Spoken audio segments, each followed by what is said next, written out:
Hari ini kita mau mengucap syukur ya. Kita masih ada di sini. Ada teman-teman kita yang menyambut kita. Ada keluarga yang di sini juga. Segala puji syukur ya.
Mengucap syukur untuk segala kemurahan-Mu Tuhan.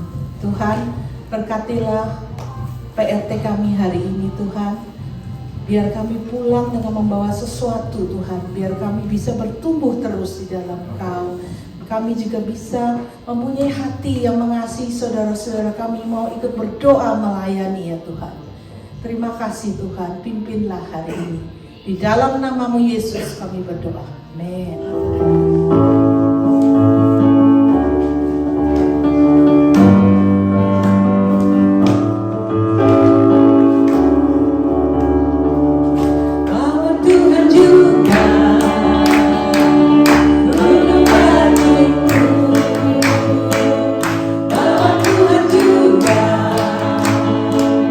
Kota bentengku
penuh kuasa. Allah kita menjamin firman-Nya.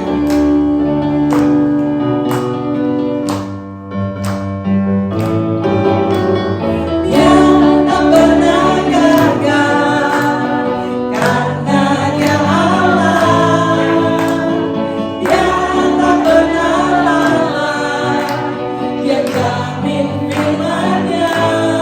Setia Allah, setia Allah, Raja segala raja, kekuatanku, perisaiku, dan gunung batuku.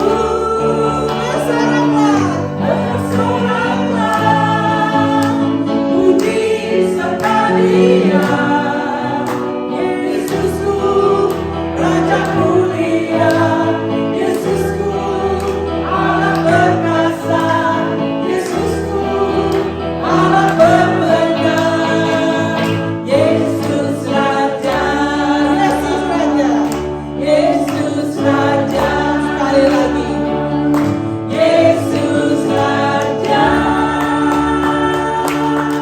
Bapa kami yang di sorga, kami mengucap syukur dan terima kasih hari ini Tuhan beri kami kesempatan, kesehatan, kekuatan, sehingga kami boleh kumpul lagi di rumah Tuhan untuk berdoa bersama-sama, belajar firman Tuhan, memuji Tuhan, mendengarkan kesaksian-kesaksian, saling menguatkan satu dengan yang lain. Kami bersyukur ya Tuhan untuk wadah seperti ini, sehingga kami sesama tubuh Kristus, saudara-saudara seiman, boleh saling menghibur, saling menopang, saling mengasihi, saling mendoakan, saling menguatkan. Kami bertumbuh bersama-sama di dalam Tuhan. Siapkan hati pikiran kami menerima firman-Mu. Pakai hamba-Mu yang lemah, hina, dan terbatas ini, jadikan dia saluran berkat buat kami sekalian. Dalam nama Tuhan Yesus kami berdoa dan memohon berkat Tuhan. Amin. Nah, saudara, menjelang Natal kita akan pikirkan sebuah tema, yaitu inkarnasi Yesus Kristus. Inkarnasi Yesus Kristus. Sebelumnya kita akan berdiskusi dulu, ya, ada beberapa pertanyaan di sana. Yang pertama, ada sebuah apartemen senior atau lansia yang memasang pohon Natal menjelang Natal. Lalu manajernya diminta untuk menyingkirkan pohon itu oleh 1-2 orang yang tidak setuju. Tapi besoknya para senior yang lain memasang tulisan yang berkata, "Selamatkanlah pohon kami." Jadi rupanya ini sudah lansia, tinggal di apartemen, ya. Ada kelompok yang setuju merayakan Natal, pasang pohon, ada sebagian yang tidak setuju. Nah, andaikan orang tua saudara adalah salah satu penghuni di apartemen senior itu, apa reaksi saudara? Marah? Kesal? Ikut demo minta pohonnya dipasang lagi? Apa respon atau reaksi saudara? Ada yang mau kasih saran 1 atau 2? Atau cuek aja, biarin aja lah, apa aja lah, pokoknya gak ada urusan sama saya. Yang penting orang tua saya bisa tidur, bisa makan, bisa melakukan aktivitas lainnya. Halo, ada reaksi gak? Bingung, Henny, beli yang kecil, taruh di kamar yang bawah pohon, ya. Puji Tuhan, Henny memang seorang yang sungguh berhikmat dan punya kebaikan hati. Nanti saya usulkan supaya dibelikan. Henny mau nyumbang gak? Ini cuma tanya aja sih. Ada yang lain, respon yang lain. Jadi artinya, rayakanlah Natalmu masing-masing di kamar sendiri, gitu kan? Sebab Natal itu adalah untuk kalangan sendiri. Itu yang benar. Natal untuk kalangan sendiri atau untuk semua kalangan? Walaupun kadangkala di flyer itu kita tulis kan, atau khususnya Indonesia kan, Kalau bikin flyer itu di bawah harus tulis tuh, untuk kalangan sendiri. Kalau tidak tulis bisa bahaya, dianggap apa? Kristenisasi. Oh, sensitif sekali. Ya. Padahal Yesus datang untuk seluruh suku bangsa. Seharusnya orang Kristen tidak boleh bereaksi yang negatif, betul nggak? Jangan kesel, jangan marah, jangan jadikan itu musuh. Ya, sebab memang nggak mungkin yang terang itu bersatu dengan yang gelap. Apalagi kalau saudara sudah terang, saudara harus mengerti yang gelap. Siapa yang harus lebih mengerti? Yang percaya atau yang belum percaya? Yang percaya. Siapa yang harus tanda kutip mengalah? Yang sudah kenal Tuhan atau yang belum? Siapa seharusnya lebih berhikmat? Yang sudah percaya atau yang belum? Nah, ini kita harus berpikir seperti itu. Ya, walaupun di bumi ini ada orang-orang gelap, orang-orang yang tidak setuju dengan kita, yang menentang bahkan musuh sekalipun, Yesus bilang apa? Kasihilah musuhmu. Tapi harus dengan hikmat. Jangan bilang sama orang, kalau lu lempar gua pakai batu ya, gua bales lemparnya pakai apel. Ya rugi lah. Tiap kali kasih batu, benjol, kita kasih apel. Ya, tentu harus berhikmat. Yesus bilang, kamu itu ibarat apa? Domba di tengah serigala. Sebab itu kamu harus cerdik seperti ular dan tulus seperti merpati. Cerdik seperti ular artinya kamu harus lebih pintar dari orang dunia. Tulus seperti merpati artinya kamu harus benar sesuai firman Tuhan. Gak boleh main neko-neko ya, main apalagi nipu ataupun kompromi, nggak boleh, harus tulus, tapi juga harus cerdik. Nomor 2, menurut saudara mengapa ada sebagian besar manusia yang masih anti Kristen, tanda kutip, anti Kristus, anti Yesus? Kenapa? Kenapa ada orang yang amat sulit terbuka sama Injil Kristus? Sulit sekali. Apa alasannya? Mungkin budaya, dia lahir sudah diajarin begitu, keturunan atau budayanya, ya. Tapi heran sekali, saya pernah tanya satu orang ketika saya cerita tentang Yesus. Saya bilang, heran ya, Buddha kamu gak kenal secara pribadi, Konghucu kamu gak kenal secara pribadi, Yesus kamu gak kenal secara pribadi. Nah, kalau saya paparkan 3 orang ini dan cerita sejarah mereka, sejarah sesuai kebenaran, kenapa ya kamu lebih gampang menerima Buddha dan Konghucu jadi temanmu, jadi bagian kamu, walaupun kamu gak kenal orangnya, gak kenal ajarannya, sama seperti Yesus. Tapi waktu saya cerita tentang Yesus, kamu sepertinya langsung kasih satu tembok. Nangkep gak saudara? Ini kan objektif. 3 pribadi yang objektif. Kamu sedang cari kebenaran. Kenapa begitu gampang merangkul yang 2, tapi susah menerima yang satu ini? Why? Apakah Yesus itu mantan penjahat? Apakah Yesus pernah bohong? Apakah Yesus pernah gak bayar utang kamu? Enggak pernah. Saudara nangkap gak? Ini pertanyaan nomor 2. Di dunia ini ada lebih 2/3 manusia di bumi ini yang masih tertutup oleh Injil, yang masih tanda kutip anti terhadap kekristenan dan Kristus, yang kayaknya alergi, begitu dengar rasanya alergi dan sulit menerima. Why? Kenapa? Pernah nggak saudara mikir itu? Kenapa sih? Padahal tokoh agama ada begitu banyak kan? Kenapa? Khusus kepada Yesus ini yang sulit. Kepada yang lain kok lebih gampang? Apakah pernah membandingkan ajarannya? Nggak pernah. Apakah pernah membandingkan pribadinya? Nggak pernah. Dan kalau kita mau membandingkan, ternyata harusnya Yesus lebih baik, betul nggak? Dia nggak pernah dusta, nggak pernah bohong, Alkitab mencatat dan sejarah mencatat dia gak pernah berdosa sekalipun. Sedangkan tokoh agama lainnya ada dosanya, gak sempurna. Kenapa lebih gampang menerima yang gak sempurna daripada menerima yang sempurna? Ayo, kalau saudara mau cari calon suami, ada 10 laki-laki, 1 yang lebih sempurna, 9 ini agak tidak sempurna. Lebih tertarik sama yang mana? Yang lebih perfect tanda kutip atau yang tidak sempurna? Ayo, wanita jawab. Andai kan saudara belum punya suami, pilih yang mana? Lebih tertarik sama yang perfect atau yang non perfect? Apa yang penting ganteng, tak ganteng itu?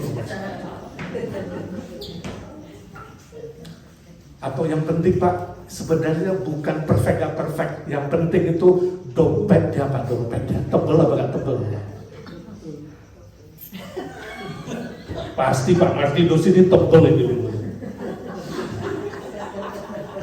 Dulu, sekarang gue gak tahu.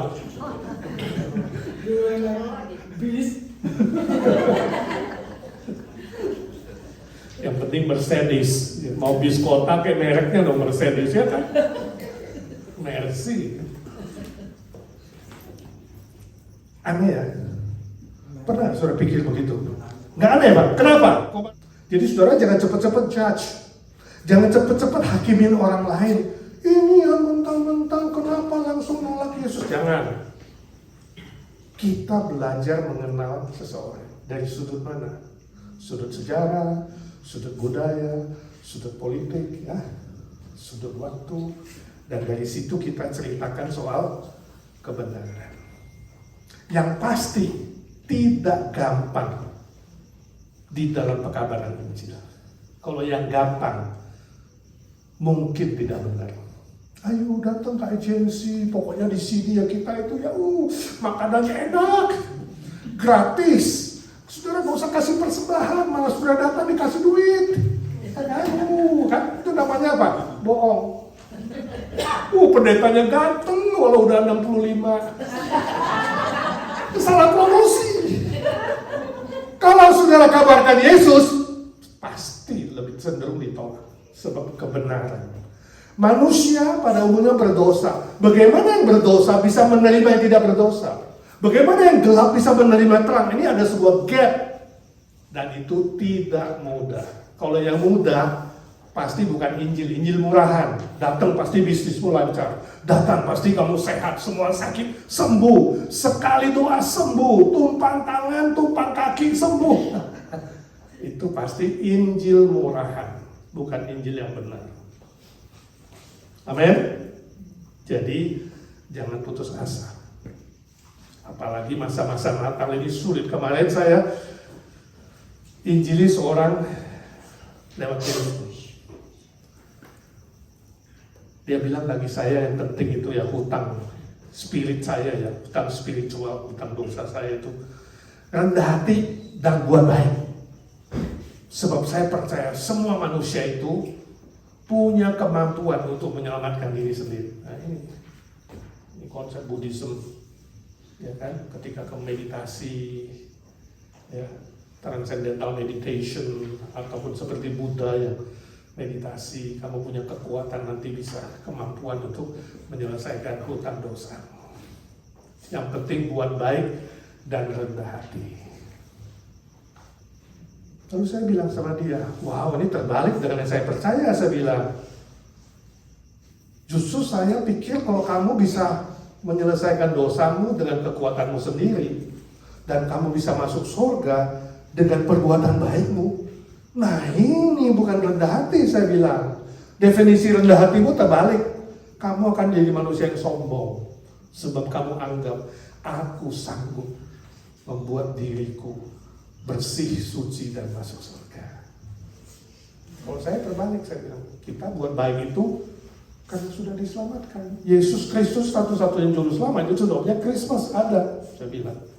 Ya, jadi dia menyelesaikan dulu hutang dosaku sebab aku gak bisa bayar, lalu aku buat baik, gak ada motif.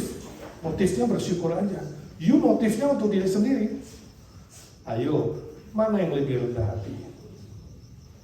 Saya setuju sih kalau kita mau selamat perlu rendah hati, tapi bukan rendah hati dan berbuat baik lalu merasa diri selamatkan sendiri. Tapi rendah hati untuk bertobat, mengaku gak mampu, kemudian baru diselamatkan dan berbuat baik. Dia langsung putus, dia bilang, oke deh lain kali kita ngomong lagi ya. Selamat merayakan Natal. Putus di situ. Tapi ini yang terjadi. Gak gampang. Tapi kita harus terus berusaha menceritakan Injil yang sesungguhnya, yaitu tentang Yesus Kristus. Nomor tiga, ada orang yang mengatakan bahwa cara yang paling baik untuk mengabarkan Injil adalah menyeberang dulu ke agama lain. Lu mau nginjilin orang Muslim, jadi Muslim dulu. Setelah bergaul sama dia, nanti ceritakan Injil, baru bawa dia balik. Mau nginjilin orang Buddhis, jadi orang Buddha dulu. Nyebrang dulu ke sana. Nanti bergaul dengan mereka, mengerti mereka, baru bawa dia balik lagi. Seperti Yesus, ya kan? Inkarnasi. Kenapa Yesus inkarnasi? Dia adalah Allah yang roh, gak kelihatan. Untuk menyelamatkan manusia, dia harus jadi manusia. Jadi manusia dulu. Baru nanti setelah jadi manusia, dia baru bisa membawa manusia itu datang kepada Allah Bapa di surga. Menyeberang untuk kembali. Ayo, bagaimana pendapat saudara? Setuju gak? Saudara, jelas berbeda inkarnasi Yesus dengan kita menyeberang ke agama orang lain. Dua hal yang sangat berbeda. Ya. Sebab Yesus masuk ke dunia menjadi manusia, bedanya apa? Dia tidak berdosa. Alkitab mengatakan Yesus menjadi sama seperti kita, 100% manusia, hanya dia tidak berdosa. That's the difference. Kita nggak bisa begitu. Berbeda. Sangat berbeda. Dia 100% tidak berdosa. Dan tujuannya adalah membayar utang dosa. Bukan datang kemudian langsung angkat kita. Dia membawa sebuah misi, yaitu apa? Memberikan nyawanya. Coba mari kita lihat apa kata firman Tuhan. Filipi 2 ayat 5 sampai 11. Filipi 2 ayat 5 sampai 11. Kita baca bersama-sama. Ya. Filipi 2 ayat 5 sampai 11. 1, 2, 3. Hendaklah kamu dalam hidupmu bersama menaruh pikiran dan perasaan yang terdapat juga dalam Kristus Yesus, yang walaupun dalam rupa Allah tidak menganggap kesetaraan dengan Allah itu sebagai milik yang harus dipertahankan, melainkan telah mengosokkan dirinya sendiri dan mengambil rupa seorang hamba dan menjadi sama dengan manusia. Dan dalam keadaan sebagai manusia, dia telah merendahkan dirinya dan taat sampai mati, bahkan sampai mati di kayu salib.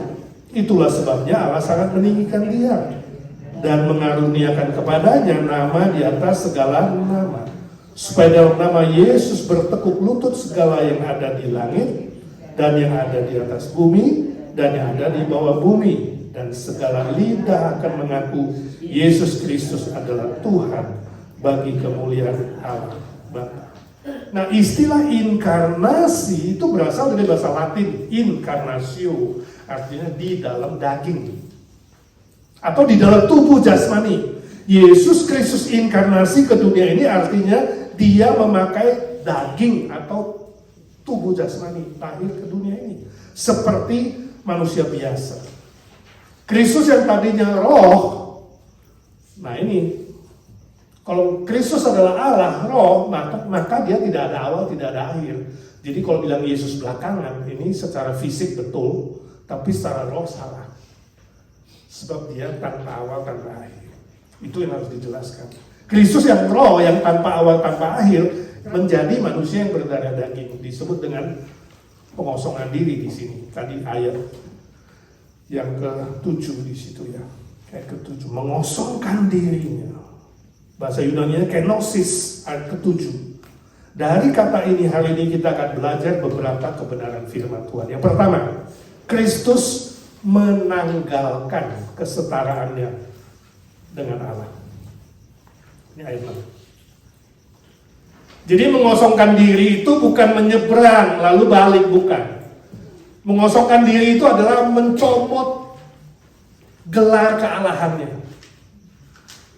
Gak menganggap dirinya setara dengan Allah Bapa dan Roh Kudus. 3 pribadi dalam Trinity yang kekal itu.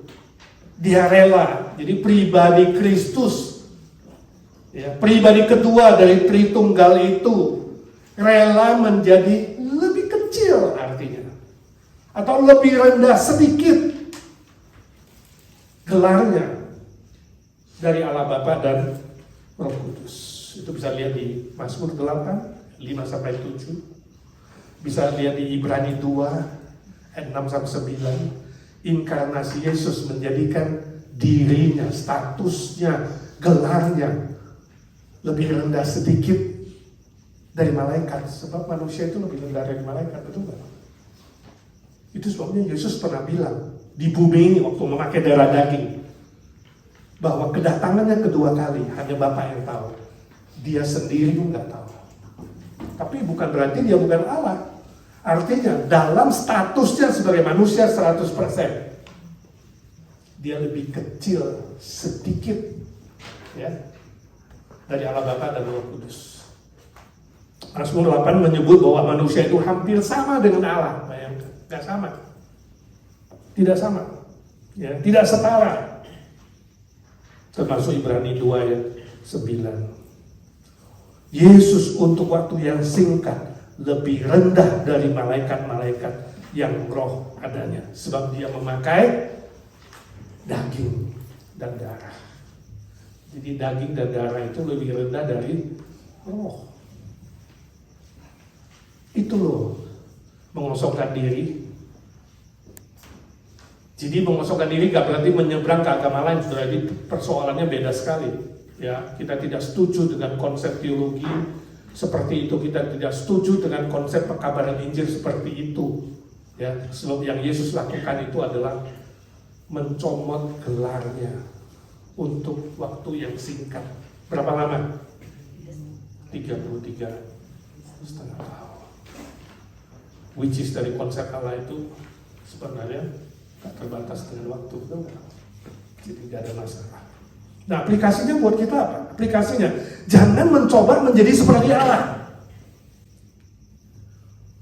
Jadi waktu saudara mengatakan, oh, aku mau kabarkan Injil, aku mau nyebrang ke agama lain karena itu seperti Yesus yang turun ke bumi, menyeberang ke bumi, kemudian balik lagi ke surga. Jangan. Jangan membandingkan dirimu dengan Allah dan kemudian mau menjadi Allah. Sebab itu dosa pertama yang ditawarkan oleh iblis kepada Hawa. Waktu Hawa dibilang, jangan makan buah terlarang itu. Iblis mengatakan apa? Kamu tidak akan mati. Pada hari kamu memakannya, kamu menjadi seperti Allah. Ingat, itu dosa terbesar yang ditawarkan kepada manusia. Allah itu tidak ada, cuma teori saja, nggak eksis. Itu sebabnya ada begitu banyak ateis praktis. Sudah tahu ateis praktis?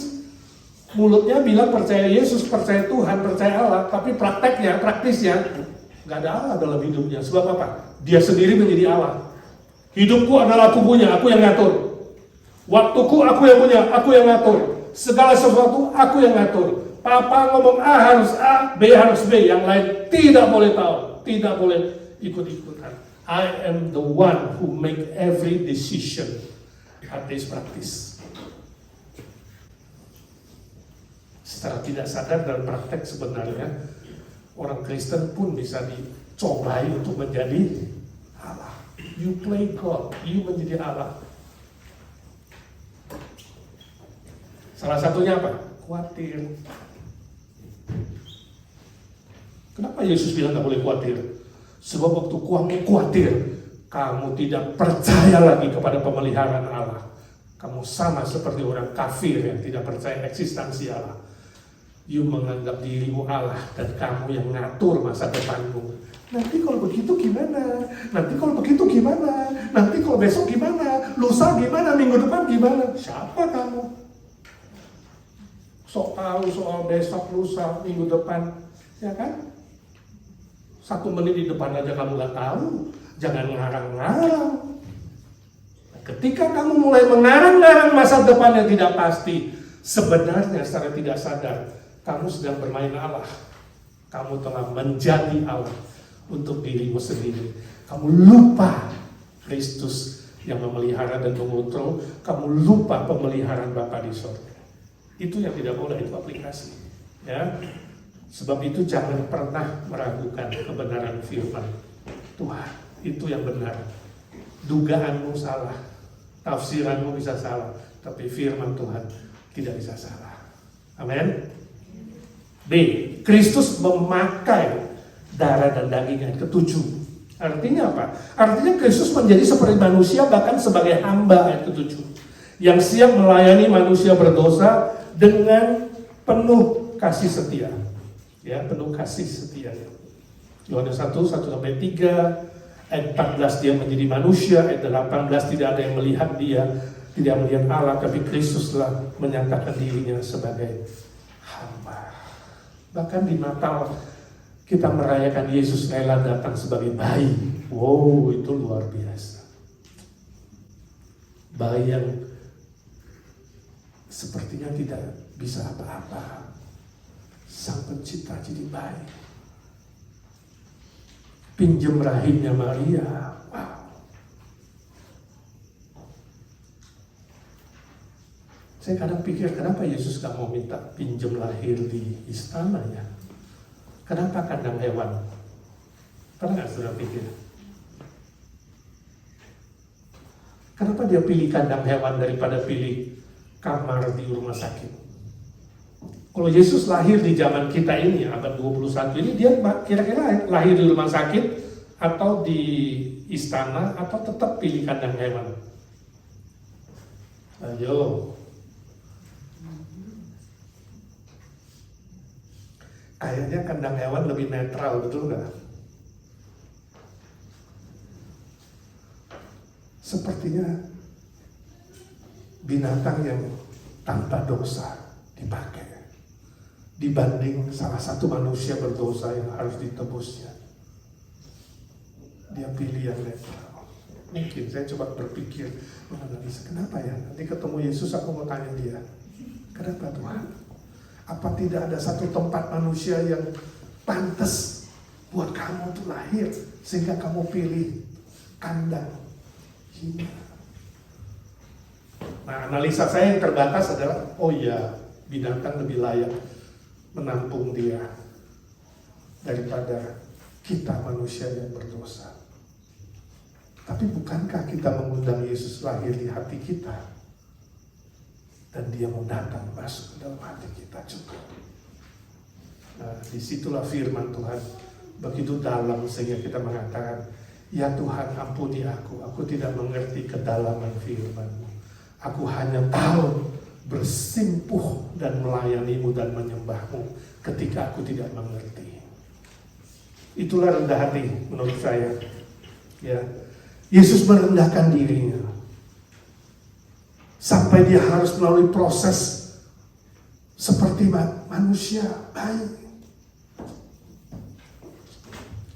Puluhan tahun sampai umur 30 dia baru keluar. Ya, melayani secara publik 30 tahun sesuai dengan hukum Taurat Yahudi, dia taat. Gak gampang, ya. Yang membuat hukum Taurat sekarang dia sendiri harus taat seluruh hukum Taurat. Itu sebabnya aplikasi buat kita apa? Jangan kompromi atau pelin-pelan dalam mengabarkan Injil. Matius 5 ayat 37 Yesus bilang kalau ya bilang ya, tidak bilang tidak, lebih dari itu datang dari si jahat. Roma 12 ayat 2 Rasul Paulus mengingatkan kita bahwa jangan seperti dunia ini yang pelin-pelan, yang kompromi, yang melakukan cara apa saja termasuk yang tidak tulus dan tidak benar. Jangan, tapi berubahlah oleh pembaharuan budimu. Paulus pernah menceritakan bagaimana caranya dia kabarkan Injil. Itu saudara nanti bisa baca di 1 Korintus 9 ayat 19 sampai 23. Ya. Ketika dia mengabarkan Injil kepada orang yang tanpa Taurat, dia bilang, aku hidup seperti orang yang tanpa Taurat, tapi bukan tidak punya hukum. Ketika aku mengabarkan Injil kepada orang yang punya Taurat, aku hidup seperti yang punya Taurat. Ketika aku hidup mengabarkan Injil kepada orang kafir, aku hidup seperti orang kafir. Ini loh. Ini namanya hikmat. Mengabarkan Injil kepada maling, artinya dia menjadi temannya maling, tapi tidak maling. Nah ini beda, jadi gak pindah agama. You boleh bergaul dengan siapa saja dengan agama yang berbeda, tapi bukan pindah agama. Itu maksudnya. Kamu harus tetap tunjukkan siapa dirimu, tapi kamu tidak tertutup bergaul dengan siapa saja. Itu bedanya toleransi dan kompromi. Toleransi artinya kamu bisa hidup satu rumah dengan siapa saja, termasuk maling, pelacur, penjahat, silakan. Kita tidak musuhan dengan siapa saja, gak ada diskriminasi apapun. Itu toleransi. Juga membenci siapapun walaupun berbeda. Kalau kompromi apa? Kamu ikut seperti mereka. Jadi boleh bergaul dengan maling? Halo? Boleh, tapi jangan ikut maling. Boleh bergaul dengan pelacur? Silakan, tapi jangan jadi melacur. Boleh bergaul dengan penjudi? Silakan, tapi jangan ikut berjudi. Itu maksudnya. Jadi bukan menyeberang lalu kembali, tapi berhikmat dan tulus. Jadi teman siapa saja. Toleransi sangat-sangat perlu. Kompromi jangan. Pelin-pelan jangan. C, yang terakhir, Kristus merendahkan diri dan mentaati kehendak Allah. Ayat 8. Artinya Kristus yang mati di atas kayu salib menjadi korban persembahan yang sempurna untuk menebus hutang dosa atau upah dosa, yaitu maut atau kematian kekal. Nah ini agak gampang. Menyeberang lalu menjadi penebus, gak mungkin orang lain bisa lakukan. Gak mungkin ada satu manusia boleh meniru seperti dia. Cuma ada satu penebus, dan Yesus sudah melakukannya secara sempurna dan lunas. Inilah yang kita tidak mengerti.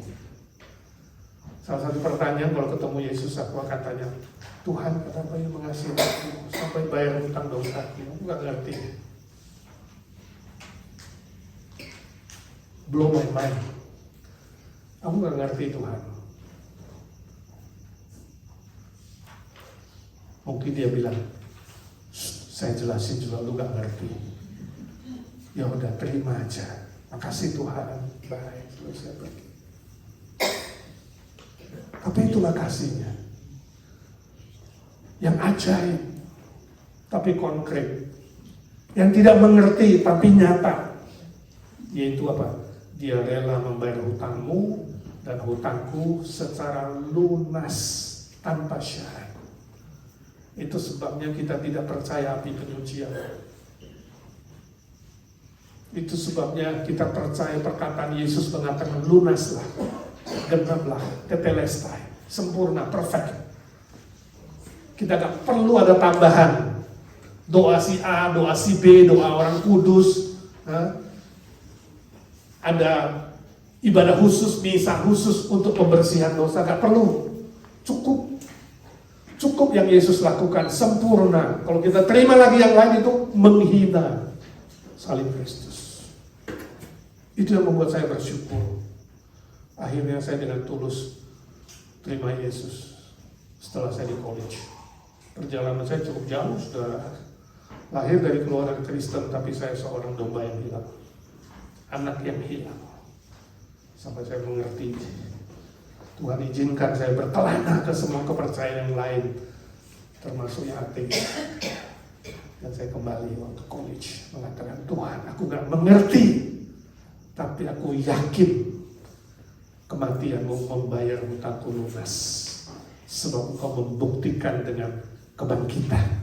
Kalau Yesus gak bangkit, sampai hari ini saya tidak akan percayanya.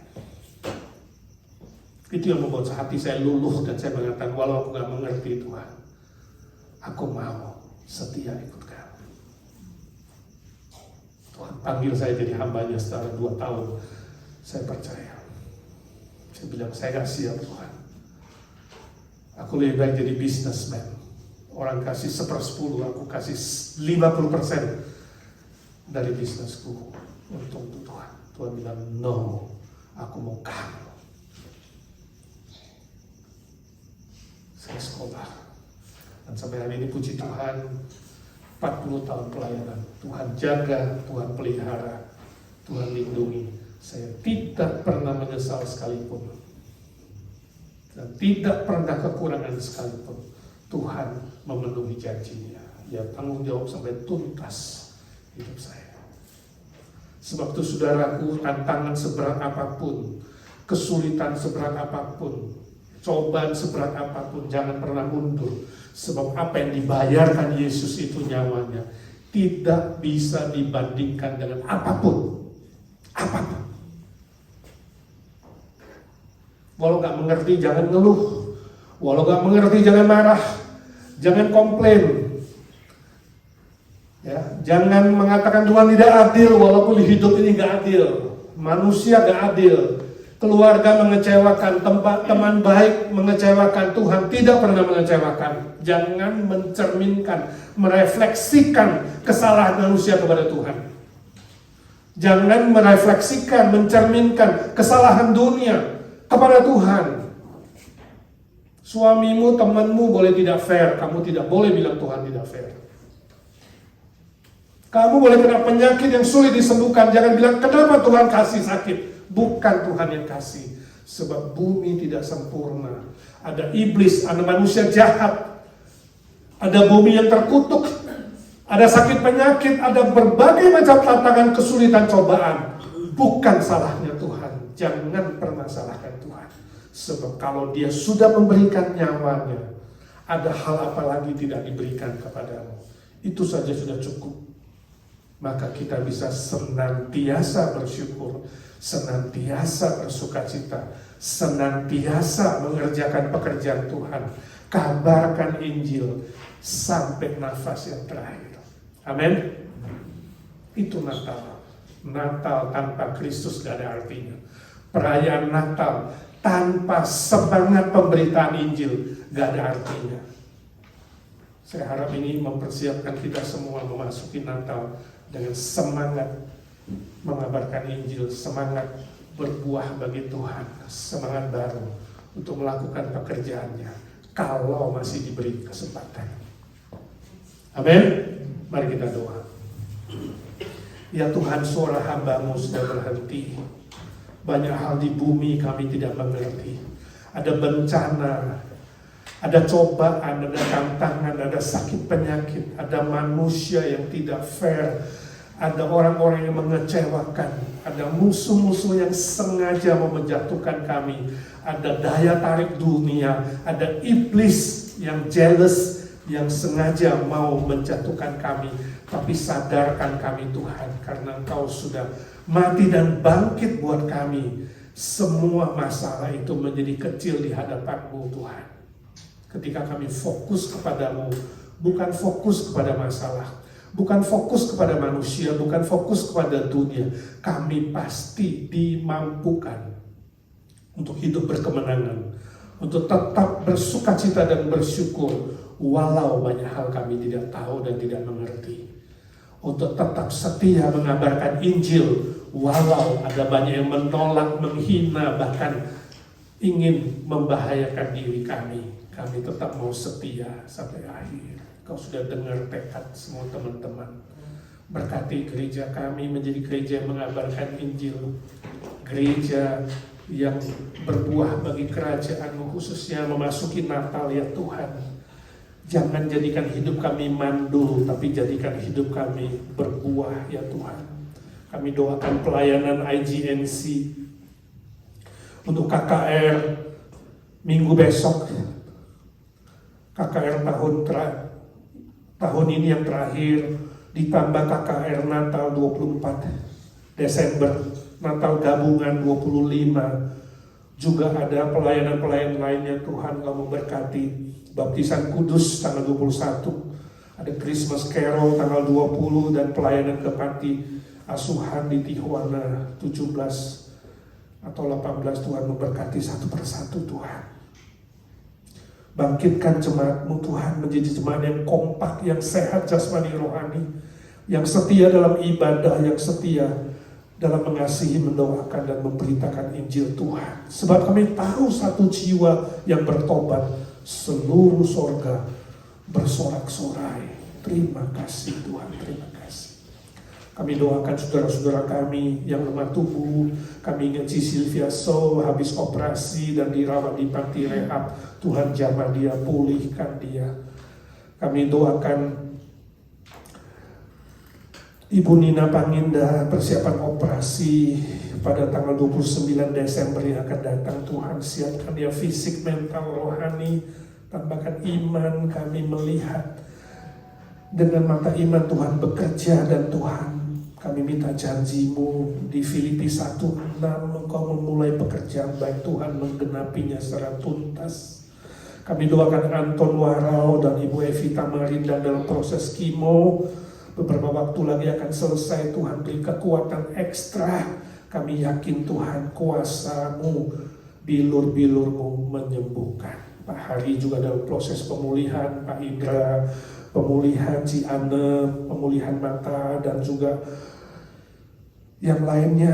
Remaja kami Arthur Palar juga Tuhan beri kesembuhan yang sempurna agar dia boleh sekolah dan melayani. Adik Charlie, Tuhan Engkau sendiri yang bekerja, dia mau dibaptis, dia bisa terima Tuhan. Kami bersyukur Tuhan, izinkan dia lahir, Tuhan bisa ubah, Tuhan sanggup bekerja lewat hidupnya. Baby Noah barusan periksa dokter, masih ada satu titik jantungnya, Tuhan belum tertutup, tapi kami yakin Tuhan Engkau sudah menutup yang 2 lubang, pasti yang satu Tuhan juga akan tutup tepat pada waktu Tuhan. Kami doakan semua jemaat Tuhan yang lemah tubuh, yang sakit, para senior kami, Paul Wardana, juga yang lain, ada yang lemah tubuh yang tidak kami sebut satu persatu. Tuhan tahu, kami minta kuasa darah-Mu dan bilur-bilur-Mu menyembuhkan. Ya Tuhan, memasuki Natal dengan sehat, kami semua boleh melayani dengan penuh sukacita dan berbuah bagi kerajaan. Doakan Tante Lucy, Tante Isya, Tante Aiwati, Tante Sumi, Tante Nelly, Ci Irene, Ci Rostin, Ci Eti, Om Budi Pualamsa, dan semua senior-senior kami yang lain satu persatu. Ya Tuhan, Kau tahu mereka. Tuhan memberkati anak, mantu, cucu, semua takut akan Tuhan, hormat orang tua, supaya mereka pun boleh memelihara orang tua dengan baik. Terima kasih Tuhan, terima kasih. Dengar doa kami Tuhan. Dengar doa kami. Yesus, Yesus, dengar doaku. Janganlah Tuhan malu, berilah berkat. Kami doakan Indonesia ya Tuhan, bencana banjir bandang di Aceh, di Sumatera, di daerah-daerah lain yang juga kena bencana, daerah yang miskin, daerah yang sulit, Tuhan kasihani. Tuhan tolonglah supaya para pemimpin boleh bertobat dari pusat sampai daerah. Semua yang serakah, yang korupsi, yang berbuat jahat, ampuni Tuhan, dan beri mereka takut akan Tuhan, supaya keadilan Tuhan tidak turun atas mereka. Tuhan kasihani, pulihkan Indonesia ya Tuhan, demi kesejahteraan rakyat. Kami doakan persiapan memasuki Natal, gereja-gereja Tuhan juga boleh terpelihara dan tetap fokus dalam pemberitaan Tuhan Yesus sebagai Juru Selamat bagi seluruh suku bangsa tanpa diskriminasi. Kami doakan Amerika, Tuhan kasihani juga Tuhan, kestabilan politik, ekonomi, kebijakan imigrasi, dan juga keamanan dan kebangunan rohani dan moral. Beberapa liberal yang sudah sangat liar, Tuhan kasihani, tolong mereka Tuhan sadarkan supaya mereka tahu mereka membutuhkan Tuhan Yesus sebagai Juru Selamat. Berkati pekabaran Injil seluruh dunia, khususnya melalui Natal ini Tuhan. Natal tanpa pemberitaan Injil adalah sia-sia. Tuhan, tolong berbagai macam cara di negara-negara yang muda, yang sulit, yang anti kekristenan, hamba-hamba Tuhan yang tertekan, yang dikejar-kejar. Tuhan kasihani, selamatkan nyawa mereka Tuhan, dan tolong mereka cerdik seperti ular, tulus seperti merpati, terus mengabarkan Kristus sampai Tuhan datang. Terima kasih Tuhan.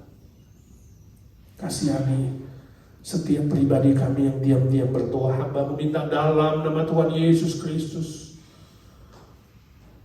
dengarkan doa anak-anak-Mu, entahkah yang berdoa soal imigrasi, soal status, soal pekerjaan, soal teman hidup, soal keluarga, soal relasi, dan berbagai macam hal, baik yang hadir di sini maupun yang mengikuti online. Curahkan mujizat-Mu Tuhan. Mujizat-Mu tidak berubah. Tuhan sanggup melakukan segala perkara. Curahkanlah kuasa-Mu Tuhan. Mujizat terjadi di tempat ini.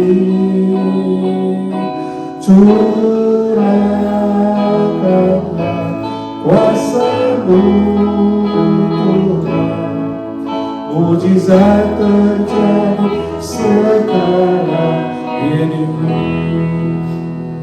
Dalam nama Tuhan Yesus Kristus, Juru Selamat kami yang hidup, penebus kami yang setia, Gembala kami yang baik yang hidup selama-lamanya, kami berdoa dan memohon berkat mujizat Tuhan. Amin. Bapa, terima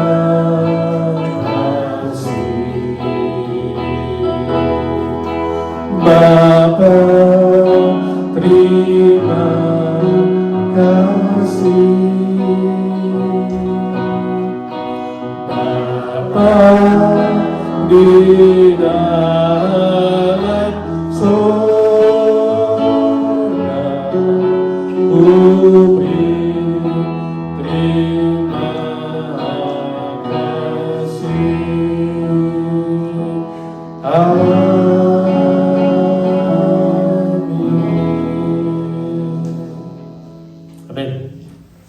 Saudara, hari Minggu adalah Minggu KKR, tanggal 14 Desember, KKR terakhir tahun ini, dan juga nanti ada KKR Natal. Tapi minggu ini ajak jiwa-jiwa baru, saudara. Ya, doakan saudara-saudara tetap diberi sehat, kuat, dan ada kesempatan melayani pekerjaan Tuhan. Tuhan memberkati saudara.